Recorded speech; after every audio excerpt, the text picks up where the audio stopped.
la Pwani ambayo tunaenda kufanya Jumamosi hii. Tutaingia katika eneo la Northeastern ambapo tutakuwa kaunti ya Garissa. Tutawaalika wale delegates kutoka kaunti ya Garissa, kutoka kaunti ya Turkana, Garissa. Kutakuweko na wale wa Isiolo, Marsabit na Mandera watakuja katika kaunti ya Garissa. Kisha tutakuwa baada ya Garissa tutakuwa tunaelekea kule Turkana ili tuwe na azimio la umoja kule Turkana.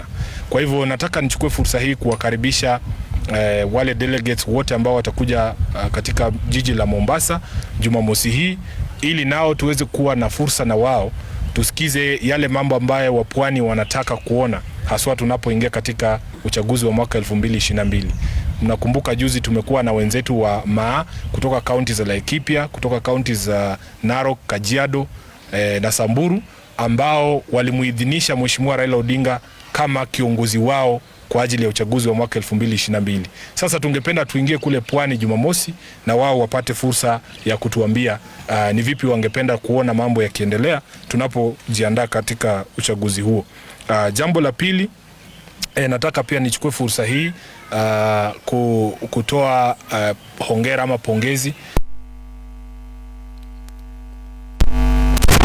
kiti wa tume ya uchaguzi nchini Bisherera, na sisi tunamtakia kila laheri katika kazi hiyo. Tunajua kazi hiyo ni ngumu, kuonyesha kwamba amefika pale kama naibu mwenyekiti, na inaweza kwamba ana ukakamavu na ule uwezo wa kufanya kazi ile. Unajua kwamba sisi kama chama tulikuwa tumeomba tume ya IEBC kwamba waangalie zile tarehe walikuwa wameweka kwa ajili ya mchujo wa vyama, kwa sababu walikuwa wamesema walikuwa wamepea vyama siku 8 peke yake katika mwezi wa 4 wa kufanya ule mchujo. Na tulipokuwa na Chebukati na wenzake waliokuwapo pale nyuma, walituhakikishia kwamba watakapopata wale commissioners wengine sasa watatoa jibu kwa chama cha ODM, watuambie kama wataturuhusu sisi tuwe na miezi 3 ya kufanya mchujo wa chama cha ODM, kwa sababu vile mnavyojua sisi ndio chama kikubwa zaidi katika eneo hili la Afrika Mashariki, na hatuwezi kuwekwa katika mizani sawa na vyama vingine.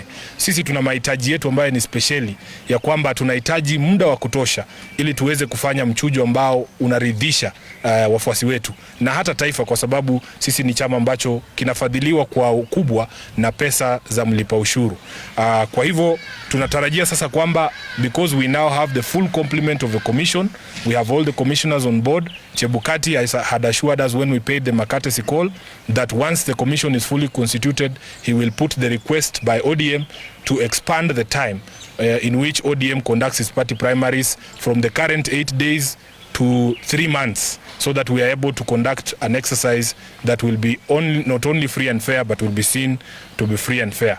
Lastly, we are aware that the government has once again raised the price of fuel in the country, which is something that we as ODM have spoken on before.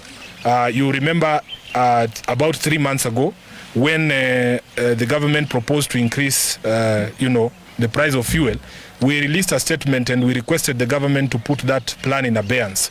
We were very happy that government had found a mechanism to ensure that for the past 2 months the prices of fuel were maintained at a stable level, but that the current increase is something that is coming at a very difficult time for Kenyans.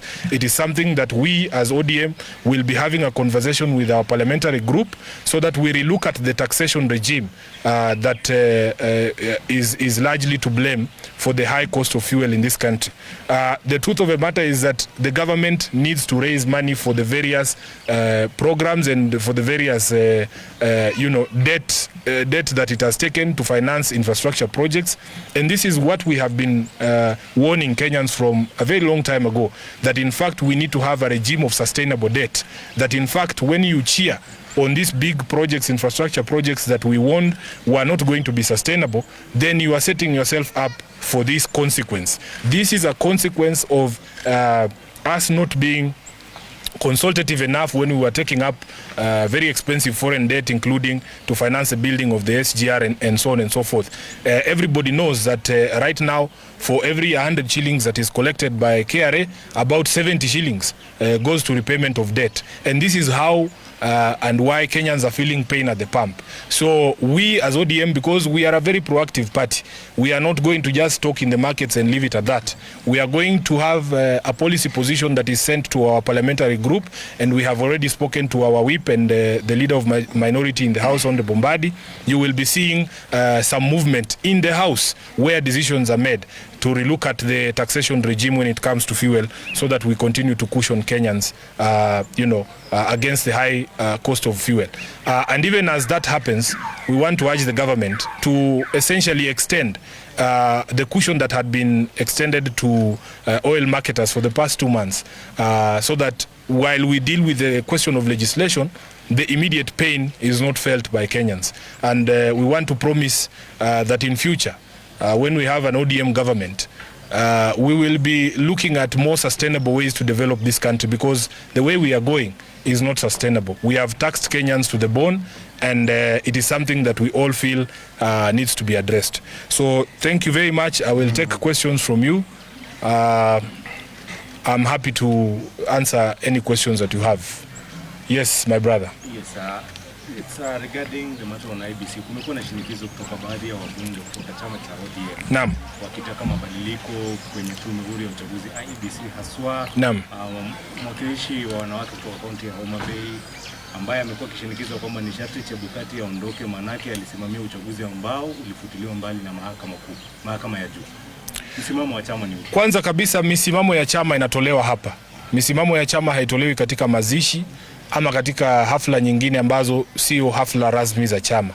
Sisi kama chama hatujalizungumzia swala la kumngatua ama kumuondoa yule ambaye ni mwenyekiti wa IBC. Sisi tunazidi kumshinikiza kwamba iwapo yeye pamoja na tume yake nzima watafuata sheria na walipewa mwongozo na ile mahakama ya juu wakati ambapo ilitupilia mbali uchaguzi wa mwaka 2017, ni vipi ambavyo wanafaa kuendesha masuala ya uchaguzi, basi hakutakuwa na haja yoyote ya yeye kuondolewa. Kwa hivyo kama chama hatujachukua msimamo wowote kuhusu mwenyekiti wa tume ya uchaguzi Mheshimiwa Chebukati. Sisi tunataka aendelee kufanya kazi kulingana na jinsi ambavyo sheria inasema kazi ile iendeshwe. Hata tunapoingia katika masuala ya usajili wa wapiga kura, tunajua hili ni zoezi muhimu sana, na tungependa kwamba zile shida ambazo tumeona pale nyuma, kwamba unakuta sehemu zingine zinapewa BVR kits ama registration kits kidogo kushinda zingine, zinapewa maafisa wa usajili wachache kushinda wengine. Iwapo tutaona usawa katika utendakazi wa IBC, basi hakuna mtu ambaye ana shida na commissioner yoyote. We have no personal problem with any person in the commission, in the IBC. All we are asking as a political party is that they conduct the affairs of IBC in accordance with the law and with the openness and the transparency that then helps to cultivate public confidence in the commission. Yes, Eric. Naam. Kwa sasa kuna mwanachama mmoja wa ODM ambaye nadhani ulikuwepo tuliposikizana kuhusu masuala ambayo tungependa kuyazungumzia leo, na kuomba radhi sana ndugu yangu Eric, tutayazungumzia masuala hayo siku nyingine. Kuna swala lingine? Asante, naona ni kama tumemaliza.